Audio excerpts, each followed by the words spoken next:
The following podcast by Fusion Family Wealth, LLC, Fusion, is intended for general information purposes only.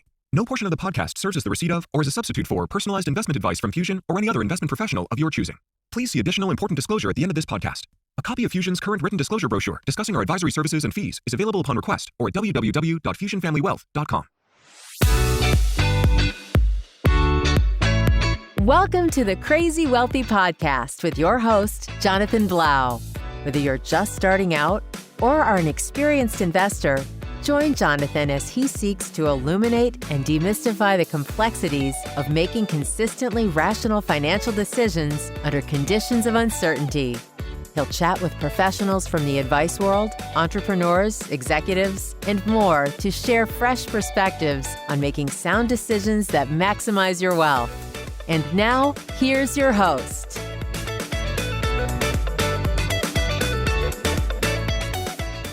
All right, welcome to another episode of the Crazy Wealthy Podcast. I'm happy today to have as a guest a long-time friend and someone who introduced me to the world of pinball machines a long time ago, and I don't know, about 20 some odd years ago, and I'm still engaging in the world of pinball machines. So, Jack Guarnieri, welcome to the podcast, Crazy Wealthy. Good to have you. Thank you, Jonathan. It's been great to know you all these years. It's been a lot of fun. Likewise. My wife doesn't share that same sentiment, but that's a whole different story. So, Jack, you and I met through a friend of mine who when he bought his new house in Long Island, he built Dave and Buster's basically in his basement, and he made double wide doors so we could get games in there. I remember the story. Yeah. And then I also remember when there was a flood and you guys had to come and get everything out and put it back in.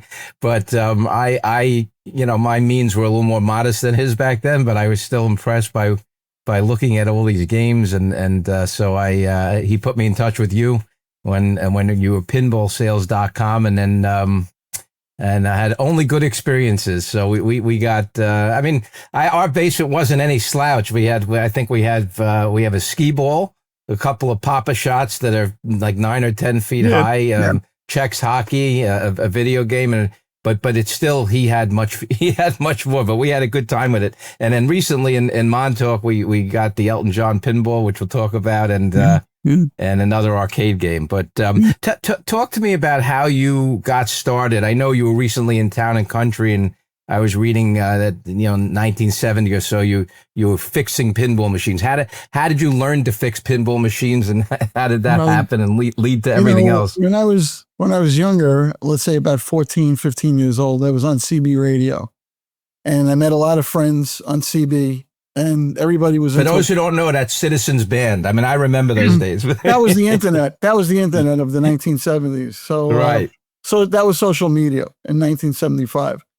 So as a kid, I was curious about electronics, and all my friends that I met on CB, they would be tinkering with electronics, and it got more of a hold on me, that I loved electronics. And in school, in high school, there was an electronics lab. And half of my senior semester, I stayed in the electronics lab, and I didn't go to any of the other classes. So I got a 99 in electronics, but not so good in everything else. But I had to catch up. I passed all the regents and everything. I got out of high school. They were happy to get rid of me. And I said, you know what? Let me take a break for 6 months. I'll go get a job before I go to college. Because I didn't register anywhere. I was thinking about going to Hofstra for electronics or something like that. And I answered an ad in the newspaper for a pinball mechanic. And one of my friends was fixing pinball machines at an operator in Brooklyn, where I was. And I said, if he could do it, I could do it. I'm smarter than him. So that was the beginning. This gentleman, Heinz Magdalinsky, who was doing it 30 years at the time, which is an old guy. I'm over 40 years doing it. He hired me, and I learned. Yeah, I learned.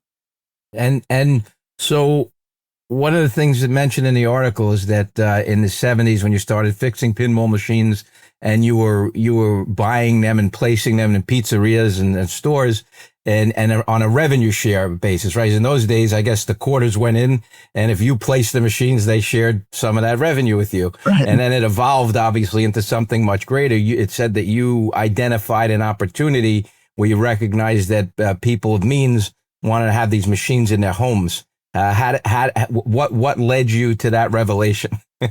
Well, I was running a distributorship called Mondale Distributing in New Jersey while I had my amusement center and while I had games out on the route and while I was repairing games for other people. So I was pretty busy, let's call it around the end of 1998, 1999. And I had a customer in FAO Schwartz, the famous toy store.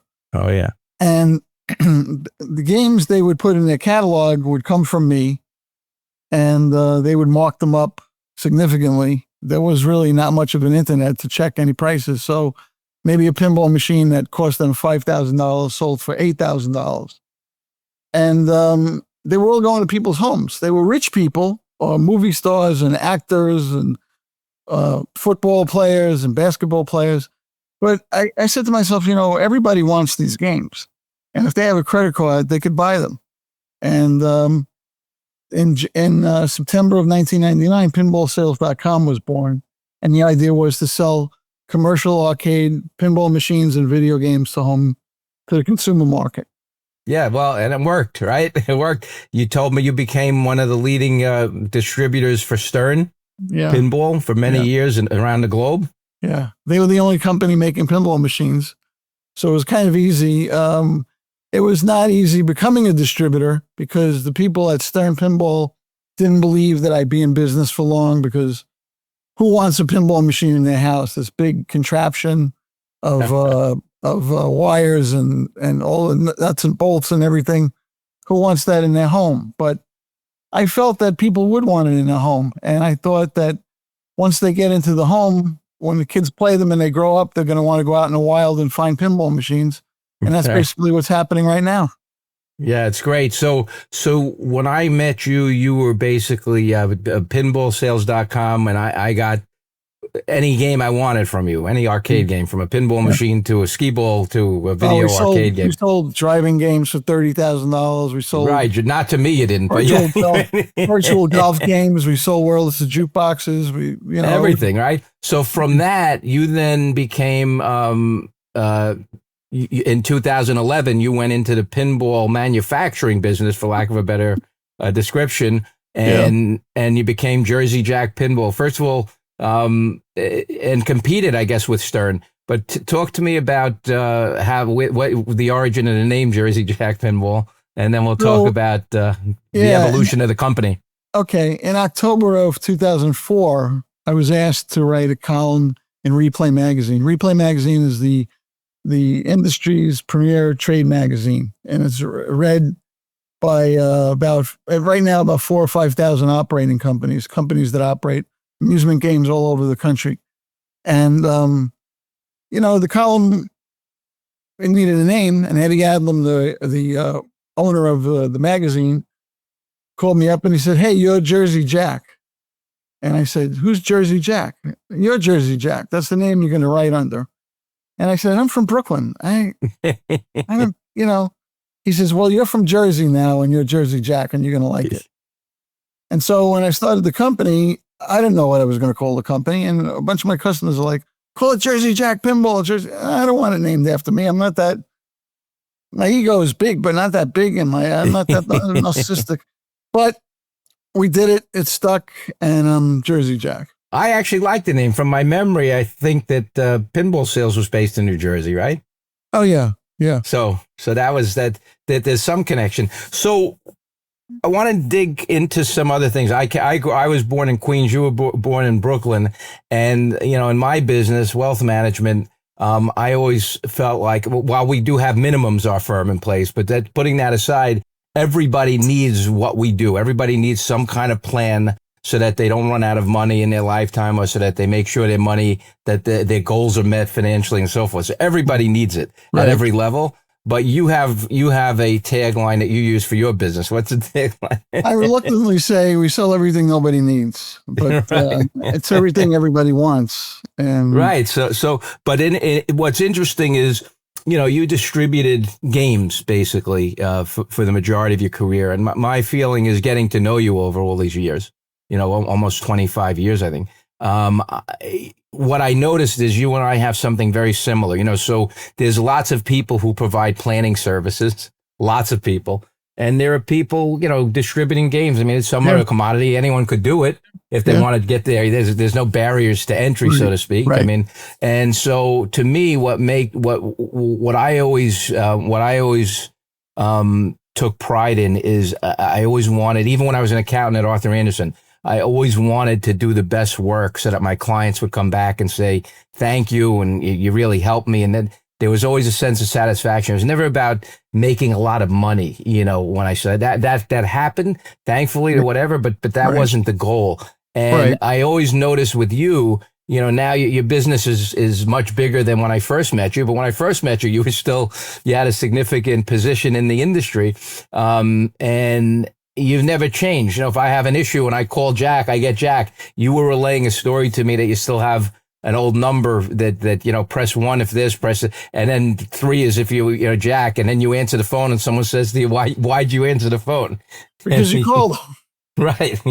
So that's what I always loved about you. And I think what leads to success in general in my business, in your business, is that when you take pride of ownership and what's most important is to make the customer happy. And so I have to replace something. Jonathan, I'm going to you just sent me, basketballs to replace in my machine. I didn't ask you to send them to me. I wanted to but you sent them to me.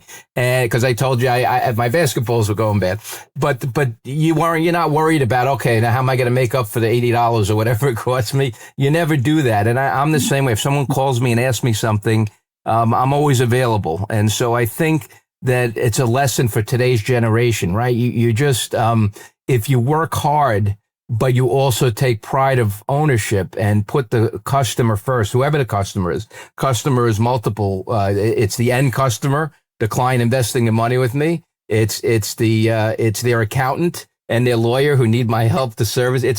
So when you recognize that, but I don't know how you teach that. You and I were talking on the phone yesterday, and I said something. You said you think that you were thinking exactly the same thing, that I would hate to start my business today because the level of employees available, just their attitudes are so different that I think it would be very difficult. Not everybody, but they get paintbrushed, with the same brush. Yeah. As a general thing. Yeah. I always wanted to treat people like I wanted to be treated. And when I talk to a customer on the phone, I picture my mom and my dad and my sister, my brother, my wife on the other end of the phone. And how can I solve the problem? Even today, I'm involved in a lot of things in my company, less than I was years ago, thankfully. I don't have to worry about how much money's in the bank or anything like that. Right. When a situation becomes elevated to a point where the customer is frustrated, we don't want to have that. So they'll break the glass on the fire extinguisher, and I'll get a call or an email, and I'll call the customer. And the most irate customer, the amazing thing, it's just so funny to me and humbling. When I call the customer's like, "Oh, I didn't want to bother you. I can't believe you're calling me." Whatever. They're apologizing to me for that problem. And I'm like, no. Listen, it's the other way around. I'm thankful for you being a customer of ours. And how can we solve your problem? And we solve the problem. I take lemons and I make them into lemonade, Yeah, but you always have. Again, I know you for all these years, and it's true. I mean, and I'm the same way. Someone will call me. Oh, I didn't want to get you. I meant to call the office. If the phone's, if in the odd chance, which happens sometimes, there's 3 or 4 people on the phone, so that there's no phone line. It bounces to my cell phone. That's just the way it works. And I'll answer the phone. So I didn't mean to call you. Like, well, it's okay. I'm happy to get a chance to catch up with you. And I'm happy to help you, direct the call if I can't help you. But you, when I was reading the article, it says it cost you $2 million, it said, to develop a game. So the machines cost, I don't know, from $10,000 to $15,000, depending upon which machine you get. So really, it sounds like you have to sell 200 machines basically or so, maybe just to break even, right? You could say 150 to 200 machines to break even. 1,000? Yeah. Yeah. So that's what people sometimes don't realize. When you look at the end product and you look at the price, you say, why am I paying so much? But if you look at a couch and it's $1,000 for the couch, the furniture store probably paid $250 for it. There's a big markup in a lot of other things. We have a small markup. We're not going to get rich, but we're going to have a nice business with, that supports several hundred people in the company and all the vendors and all the suppliers and distributors we have around the world. And it's what I do. And I also read in the article that the guy, I never watched the show, embarrassed to say, my wife loves the show, Ted Lasso. She keeps telling me to watch it, but it says that he's bought several of your machines. Jason Sudeikis is a friend. I know him about 10 years or so, and he's bought games on Ted Lasso. In some of the episodes, you see the Wizard of Oz game in the pub, and he plays it, and other characters play it and everything. So it's part of the set, and they're back filming in London right now. And I could tell you there's a Wizard of Oz game in the pub again for season 4. That's great. So Jack, when I had an interesting childhood in that my dad had rheumatic fever when he grew up and caused him to have a mitral valve issue, had a stroke when I was 11, was paralyzed and then passed away. So I really didn't have a childhood where, I didn't have a lot of the same things some other kids I grew up with had. Where I was challenged that way, and we didn't have money and that kind of thing. So I never had a lot of cool stuff growing up, and I don't no regrets. It's just what it was. But I attribute that to why I overdid it with my kids a little bit, and that was a mistake. It's something I advise my clients not to do. My wife always says, why don't you do what you tell your clients to do with your kids? But it's not always so easy. But I look at when I saw my friend's basement, and I feel like some of that was for me to make up for what I didn't have as a child. I got these great games, and I would go down to the basement. Yeah, the kids did it, but I went probably down more than they did for the first 5 years. But I want you to talk about what you see in your clients, like why the demand from adults for these kind of things that nobody needs that are expensive. Well, some of it is what you touched on. It's recapturing the youth, sharing what they love with the next generation or two. When I see my grandchildren come play my games, I love it. The little guy, he's 1.5, little Oliver, and he'll sit on a stool with my wife, and he'll just look at the lights and hit one side, one flipper, because he can't reach across the game. And then my granddaughter, Olivia, she's already a champion pinball player, along with Gary, little Gary. So, because she's 9 and he's 7, so they're bigger, they could see it. There's a step stool that they could climb on when they were smaller to get to see it. It's a feel-good product. It's a mechanical, electronic device that's extremely complicated, but we make it simple for the people that buy it and own it. They're very easy to understand, very easy to set up. The games are programmed and designed. They're difficult. They're easy to play, difficult to master. So we want you to have fun playing it, but it's going to be a challenge. And what we revealed with Harry Potter, our latest game, which is behind me, which took you, by the way, how long to get to production? Oh my goodness, about 10 years to get the license. It was well worth it. Right? With Harry Potter, we have these QR codes that are on the screen, but we also give you a key fob, and you can hold this up and point it at the camera on the game before you start the game, and you can play easy, medium, or hard settings.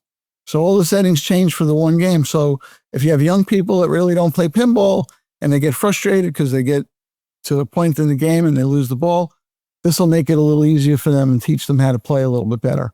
That's interesting. Yeah. By the way, we recently bought the Elton John game, as you know, and we bought that for our house in Montauk because we have a small basement there. So we only have a couple of games, but we enjoyed it. And we actually got an artist at the local Montauk show who had an Elton John painting, an original, with all the, with the crocodile from Crocodile. You sent me a picture. It was beautiful. I sent you a picture, yeah. So it looks great. Like, the picture, I said to him, how much would it be to get we wanted a larger one to fit on the wall. He said, "Oh, I thought he was going to say $2,000-$3,000. It's $350." I Wow, said, that "Great." was fucking 3 years. So he said, but the only thing is when we deliver it to you, I forget where he was. He wasn't in Florida, but somewhere out of town. It's like shipping's expensive now, probably $300 to ship. I said, no problem. Let's do it. So he created the original, was great. And then he calls me the day before it's shipping, says, listen, I have some bad news. I said, what happened? He said, the shipping is actually $650. I can't control it. So I said, you know what? Let's cancel it. I said, I'm just kidding. We just said, send the picture. We're good. So he said, but the shipping costs twice as much as the picture, but it looks great. It looks great. No, it looked really good. I thought the picture was a lot more than that. Yeah, right. So, I mean, he did a great job. On the positive side, what was most surprising to you throughout your career as it relates to what you've done and seen unfold in the game industry? And then what were some of the things that might have been either most disappointing or surprising on the downside? Interesting. What was most satisfying or surprising was, I guess, the change in technology. Because when I started doing this, there were electromechanical pinball machines with score wheels that went around, and we got out of that. We got into electronic games with a digital score. And then I brought the whole industry into the 21st century with the big HD flat screen monitor in the game. Yeah. Different type of sound system, RGB LEDs, which are LEDs that change thousands of colors. I have that on the Elton John. I noticed that. Yeah, we have it. It's so different. You know, back in the day, you had a white light bulb go through an insert, which was blue or red or green. It was always going to be blue or red or green, and that never going to change color. Now we do amazing light shows. We have amazing sound systems. The toppers on the games are unbelievable. There's an Elton John game, and there's the topper of the game. There's a little glare, but I say they're playable artwork because they are. And I always said that we don't design anything with a calculator. We design it with passion. But I think the leaps of technology in games, especially pinball, has been meteoric. I mean, really, in the last 50 years. And you'd expect that because who knows what they'll be in another 50 years? I don't know. With AI, who knows what's going to happen. Yeah. So, and on the other side of it, what things were most surprising to you, maybe on the negative side, or disappointing? I wouldn't say disappointed. I wish the world would know that there's still pinball machines, and that's what we're trying to do. We have vendors. We have vendors that come to the building. I had a guy pull up with a truck one time with a paintball gun when I had pinballsales.com, and he thought it was a paintball place. And it's not paintball, it's pinball. What is that? It's like, oh, they still make those things? We get that often. We're in our little world. We go to our pinball shows where thousands of pinball pinheads come to the shows. We're in our own community. We're in our own leagues. I would imagine some of what you're describing, the awareness part, is probably because, when I grew up, I went to the pizza place. There's a pinball machine. I went to the shopping center. There was a place with arcade games.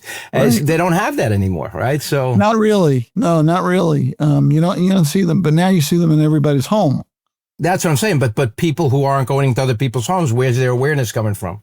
That's what it is. I'm going to help you figure that one out. The big chains like Dave and Buster's and Chuck E. Cheese. Okay, they had pinball for a while, many years ago, and pinball requires a little bit extra skill to have somebody repair it. So, redemption games, mostly just replacing tickets, putting tickets into games, and the revenue they make in amusement centers is far outweighs the revenue a pinball machine can make. So, Jack, one last question I have for you that I'm curious about. For the clients who are your customers, like me, longtime customers, how, on average, do you find that they're buying often, like once a year, buying a new thing or replacing something, or is it just periodically and unpredictable? It's periodically and unpredictable for the most part. There are people that buy every collector edition game we built, sight unseen. There's a guy, Vince Evans, who's a musician. He's a really great guy down in Maryland area, and he sends a picture of his game room, and He calls it the house that Jack built, and God bless him and everybody else like that. You want to have fun, you want to have variety. All of our games are different. They all play different than each other, but they all look like brother and sister. They're in the same family with all the same energy and effort put into the development and design of them. Well, I love all the games I've always gotten from you, and more importantly, I love the service and I love the friendship we developed over the years. How do people who are listening, if they want to find out what's available, get in touch with you, either phone, email, whatever it is? They could go to jerseyjackpinball.com, JERSEY Jack pinball.com. If somebody wants to call me, 800-473-JACK. 800-473-JACK. It's been the same number for so many years. People call me all hours of the day and night because we have distributors and customers around the world. So I know in Australia it's 14 hours ahead right now. I know Belgium is 7 hours ahead. I know pretty much everywhere around the world. Well, I'm just going to say to the audience, and I'll let you continue on. There's nobody else I would want to call for anything that I want to spend money on that I absolutely don't need in this category. And the big reason is because it's you. You're there, available, you're knowledgeable. Anything that goes wrong, we figure it out. It's never, and it's not just me. There's a whole company of really great people supporting. Well, it's your culture though. It's like my company. The culture drips from the top. That's true. That's true. The culture drips from the top. It's very humbling, really. Some customers that we have are children of customers I started with, and a lot of times what happens is you become friends like we did, and you get to spend quality time with people aside from pinball, which is great too. So you have an extended family. Yeah, we recently this year just discovered our mutual love for Jackie Mason. That was great. We must have spent an hour on the phone. You should know. Everybody knows a building they could have bought for $35. Yeah. Why buy it now? Now it's too late. Now it's too late. Now we can't even get into this because we'll be another hour. But Jack, thanks so much for being a guest today. Really enjoyed the conversation. My pleasure, Jonathan. And enjoy the rest of the summer. You too. Thank you. Thanks. Thanks for listening to this episode of Crazy Wealthy Podcast. You can get us on crazywealthypodcast.com, all your favorite podcast venues, and our website, fusionfamilywealth.com. Stay tuned to hear Amy's call-in for the recap of today's episode. Hi, hon. Hello, honey. I just wanted you to know that I just got my high score on the Elton John pinball machine. I still haven't beaten your high score, but it's my own personal high. Well, congratulations. That means you're not spending enough time in the kitchen. Oh, okay. You should say I'm not spending enough time at work is what you should be saying. But I do know that the reason why I got on the machine is because I know you had a call with your buddy Jack today, so I wanted to hear all about it. Yeah, Jack Guarnieri. I call him the pinball wizard. He's one of the leading people in the industry in games for the home. All kinds of arcade games, not just pinball, but video games and foosball, all those kinds of games, high end to medium end. And he's been in the business for many decades now. He's an industry leader and a great guy. Did he tell you all about how he got started with it? He did. In fact, interestingly, a couple of weeks ago, he was highlighted in Town and Country magazine. So I had a pre-read of that before we talked about, in his own words, how he got started. But basically, he discovered when he was 14, 15, and he was on CB radio for those things, where you had the antennas on the back of the car. And he had developed a group of friends all into electronics. And so he discovered his love for electronics. And then when he was in high school, he said half his time in the electronics lab. And to the detriment of everything else that he wasn't doing well in. He got like a 99 in electronics and basically didn't do anything with anything else. And when he got ready to apply for colleges, he decided to take a little break, and he took a job with someone repairing pinball machines. And that's kind of how it all started for him. Wow, isn't that interesting? Sometimes you don't need to go to college for things that you're really good at. No, it's true. It's true. But so from there, he he kind of had an idea in the 70s that when he really was getting going, that rather than just have pinball machines in pizza places and that kind of thing, where he would kind of put the pinball machines in the pizza place and he would share in the revenues from every quarter that someone put in the machine to play. He had the idea that wealthy people, and not even that wealthy, anyone who had a credit card, right, they could buy these things for their home. And he eventually became, before he started his own pinball company in 2011, in addition to his other gaming company that he started many decades earlier, he was the biggest distributor in the world for Stern pinball machines, which was the leading pinball machine maker. And he brought the idea to them that people would want to have these in their homes, and they kind of laughed it off. But he really helped pioneer the home game industry. And in 2011, he started his own pinball company that competes with Stern, called Jersey Jack. And what he calls it, really playable artwork. Right? So like the pinball machine we have in Montauk that we recently bought, the Elton John. You see it; it's like artwork. It has the tiny dancer, it has the crocodile from Crocodile Rock, and it's just cool to watch. So that was his whole thing, and he also described how the machines started off as electromechanical games. If you remember those white wheels that turned, like you had like the first wheel might say a 6, and then the second one a 0, and so it went from that to electronic, and then he pioneered the whole HD screen concept now, where you see all the cool color shows and everything else. So he really took the industry almost single-handedly to another level. And actually, now that you're talking about that, he really did a pivot probably before he even knew he had to, because if you walk into any pizza place these days, you don't generally see a pinball machine anymore. Right. Well, one of the things he said to that point is, when I said to him, what are the things that the most surprising on the positive side for you? And he talked about the advancement of technology in the gaming industry. But then I said, what about on the opposite side? And he said, today he wishes there was more an awareness that pinball machines exist, right? So that's the challenge, like, because you don't see them, right? So there's no awareness in general like there used to be. We used to go play them in the arcades. Well, it's funny you say that, because I think it was over Father's Day weekend, we had the whole family out, and I was playing pinball with the kids, and they were beating me, left and right. And I said to them, guys, this isn't fair. Like, when I grew up, I'd go to the pizza place every day at lunch, and I'd play pinball, and I was so good at it. How are you guys so good at it without having gone to the pizza place all these days? And they reminded me, grew up in our houses where pinball machines were always very important to you. And most kids are not like our kids. Most kids have not seen pinball machines in years and years and years. So it is. You said that you cut out a little bit, but I guess what you were saying is they said, they didn't play it in the pizza places, but they grew up with it in our house. Exactly. Yeah. And most of their friends really don't know pinball, so it kind of is a dying art almost.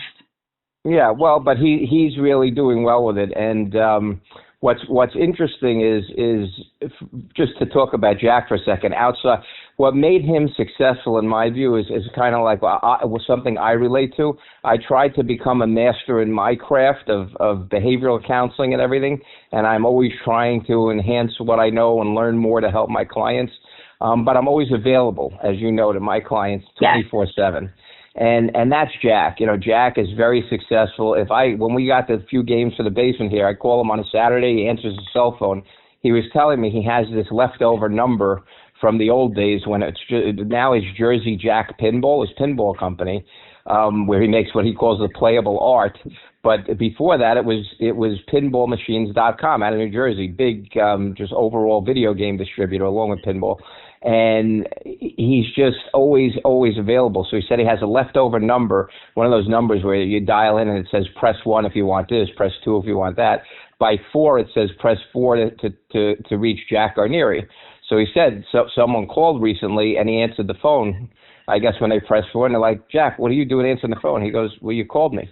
Oh, that's funny. That's very much like you. It's almost another dying art, the dying art of customer service. And even just this weekend, one of our machines, I know you said needed service. You called him, and he said he'd have someone out, to take care of things. Yeah, no, that's what's wonderful. I really relate to that. Like, he has the same customer service mentality, approach. His customers are his friends, and we really relate to each other that way. That's why he's kind of become a good friend over the years. And we also recently discovered a mutual love for Jackie Mason. So that was another bonding experience we had. Oh, okay. Another dying art. But I'm just curious. I guess I would assume at this point, because it's so hard to come by these pinball machines, these are really pinball machines that people who have a lot of excess income, that's what they spend their money on. It's not just a regular, everyday person that goes and spends their money on this stuff. The Jersey Jack pinball machines, like the collectors, like the Elton John machines, they're expensive. So I think that those are people who really want the art type of experience. But there are less expensive machines that, as Jack said, anyone with a credit card could really buy them. So the other stuff is made for people who just like their toys. Right. What was the biggest takeaway you took from your conversation with Jack? I know you've known him over all these years, but from this podcast, what was the biggest takeaway you had? Well, I had confirmation that, whatever field somebody's in, you don't become successful because you're chasing success in the form of material success, money specifically. You become successful because you're passionate about something. You follow your passion. And when you're sharing your passion, which is how I look at it with your clients and how he looks at it, he's not making money from his clients. He's sharing his passion with his friends. And that's how I look at my business. And when you have all of those ingredients, the passion, the wanting to share it with people, and when that's what's leading, then those are the people who really achieve the highest levels of success. And this was one other confirmation of that. Well, that definitely summarizes you in a nutshell, because I know you live, breathe, and sleep what you do, and I'm assuming he does the same. So it does make sense that the successful people are the ones who are going to really believe in what they do. Having said that, I believe that I need to even get my score even higher and maybe hit your high score. So I'm going to take off from here and go back to my pinball playing. All right, go have fun. And until next time, love you again. Love you too. Have fun. See you soon. Bye. Bye. Thank you for tuning in to another episode of the Crazy Wealthy Podcast. For more insights, resources, and to sign up for our newsletter, visit crazywealthypodcast.com. Until then, stay crazy wealthy.